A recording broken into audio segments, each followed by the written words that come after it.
संक्रमण का संदेह होने के बाद ही टेस्ट किए जाने में समझदारी भारत जैसे देश में होती है। ये लॉकडाउन जो है ये कैसे आपके जीवन को बदल रहा है और अब आपके जीवन में नए नए खतरे आ रहे हैं। जैसे अब आपको ये समझ में आ रहा होगा कि जीवन में एक बहुत बड़ा बदलाव तो ये है कि अब आप खाना खाने के लिए बाहर नहीं जा सकते, आपको होम डिलीवरी करानी होगी खाने की। तो होम डिलीवरी हो सकता है आपके जीवन की नई सच्चाई बन जाए, लेकिन होम डिलीवरी आपके लिए उतनी ही खतरनाक भी हो सकती है। यानी जो सुविधा या जो बदलाव आपके जीवन में आ रहा है वो बदलाव खतरा भी साथ में लेकर आ रहा है। इसलिए बदलाव भी नए हैं और खतरे भी नए हैं। लॉकडाउन के दौरान भारत समेत दुनिया भर में करोड़ों लोग एक दूसरे से जुड़े रहने के लिए अब वीडियो कॉलिंग एप्स का इस्तेमाल कर रहे हैं और इन एप्स में जूम ऐप सबसे ज्यादा पसंद किया जा रहा है। यह दुनिया का एकमात्र फ्री मीटिंग ऐप है। इसके जरिए दुनिया भर के प्रोफेशनल्स मीटिंग करते हैं। इसके जरिए एक साथ 100 लोग वीडियो कॉन्फ्रेंसिंग कर सकते हैं। दिसंबर 2019 में इस ऐप के डेली एक्टिव यूजर्स की संख्या 1 करोड़ थी, जो मार्च 2020 में बढ़कर 20 करोड़ हो गई, यानी 19 करोड़ हो गई। यानी 3 महीने में 19 करोड़ लोग इस ऐप का इस्तेमाल करने लगे, नए लोग जुड़ गए।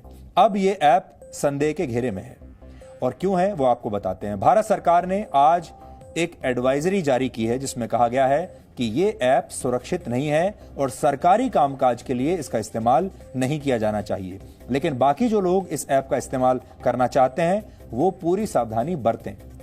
होम मिनिस्ट्री ने इस पर दिशा निर्देश जारी किए हैं। इसके लिए ऐप की सेटिंग्स में जो बदलाव करने के लिए कहा गया है वो आपको जानना चाहिए। हो सकता है आप में से बहुत सारे लोग इसी ऐप का इस्तेमाल करते होंगे अपनी मीटिंग्स के लिए।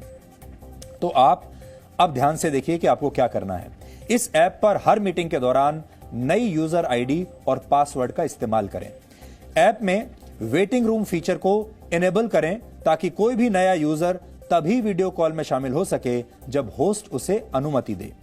स्क्रीन शेयरिंग सलाह इस एडवाइजरी में दी गई है। इसके अलावा ऐप के रिकॉर्डिंग फीचर को डिसेबल करने की भी सलाह दी गई है। आप भी इसे डिसेबल रखें। जूम ऐप को लेकर यह दिशा निर्देश तब आए हैं जब इसी ऐप के जरिए कुछ दिन पहले भारत के रक्षा मंत्री राजनाथ सिंह ने 1 अप्रैल को chief of defence lakh accounts के डेटा को ऑनलाइन बेचा जा रहा है। इंटरनेट पर यह डेटा महज 15 पैसे प्रति अकाउंट के रेट पर बिक रहा है। ऐप यूजर्स की ईमेल आईडी और पासवर्ड जैसी महत्वपूर्ण जानकारियां भी हैक कर ली गई। हैक किए गए 290 अकाउंट्स कॉलेजेस और यूनिवर्सिटीज से जुड़े हुए हैं। इससे पहले भी जूम ऐप तब विवादों में आया था जब यह खुलासा हुआ था कि इस ऐप का एक वर्जन यूजर्स के डेटा को फेसबुक के साथ शेयर कर रहा है, जबकि उसकी प्राइवेसी पॉलिसी में इस बात का कोई जिक्र नहीं है। लेकिन इस ऐप की खामियों की लिस्ट यहीं पर खत्म नहीं होती। सिंगापुर के शिक्षा मंत्रालय ने ऑनलाइन क्लासेस के लिए इस ऐप के इस्तेमाल पर इसलिए पाबंदी लगा दी है क्योंकि जब इस ऐप पर एक ऑनलाइन क्लास चल रही थी तब हैकर्स ने इसे हैक करके छात्रों को अश्लील तस्वीरें दिखानी शुरू कर दी। ऐसा सिर्फ सिंगापुर में नहीं, सिर्फ वही नहीं हुआ। अमेरिका के फेडरल ब्यूरो ऑफ इन्वेस्टिगेशन यानी FBI ने भी 30 मार्च को आगाह किया था कि मीटिंग्स के लिए इस ऐप का इस्तेमाल करने से बचें क्योंकि हैकर्स ने इसके जरिए कई अश्लील मैसेजेस और वीडियो प्रसारित किए हैं।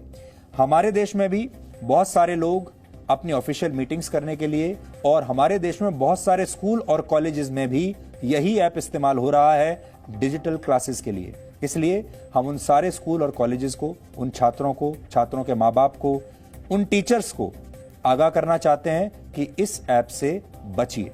हालांकि इन कमियों के सामने आने के बावजूद दुनिया में करोड़ों लोग अब भी इसी ऐप का इस्तेमाल कर रहे हैं, लेकिन कई देशों और संस्थानों ने इस पर पाबंदियां भी लगाई हैं।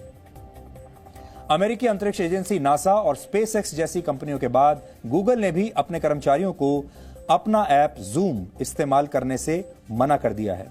ऑस्ट्रेलिया और ब्रिटेन की सेनाओं ने इस ऐप का इस्तेमाल बैन कर दिया है।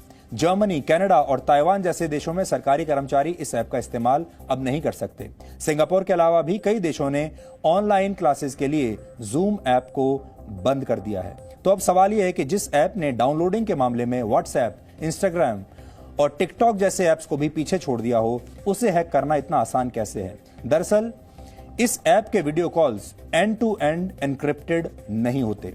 इस फीचर की वजह से यूजर्स की चैट, फाइल्स और इमेजेस जैसा डेटा लीक होने का खतरा नहीं होता। लेकिन जूम में अब तक ये फीचर नहीं है। हालांकि इतना विवाद होने के बाद जूम ऐप के मैनेजमेंट ने दावा किया है कि 3 महीने में ऐप के यूजर्स की प्राइवेसी और सिक्योरिटी से जुड़ी खामियों को दूर कर लिया जाएगा। यहां आपको इस ऐप से जुड़ी एक और जरूरी बात समझनी चाहिए। लॉकडाउन की वजह से दुनिया के करीब 400 करोड़ लोग इस समय अपने घरों में कैद हैं और ऐसे में इस तरह के ऐप्स का सबसे ज्यादा इस्तेमाल हो रहा है। और इस लॉकडाउन के बावजूद जिन कंपनियों ने सबसे ज्यादा मुनाफा कमाया है उनमें जूम भी शामिल है। और आगे बढ़ने से पहले हम आपको एक और खबर देना चाहते हैं। हमने आपको बताया था कि दुनिया में कोरोना वायरस फैलाने वाला देश चीन अब कैसे कोरोना के संकट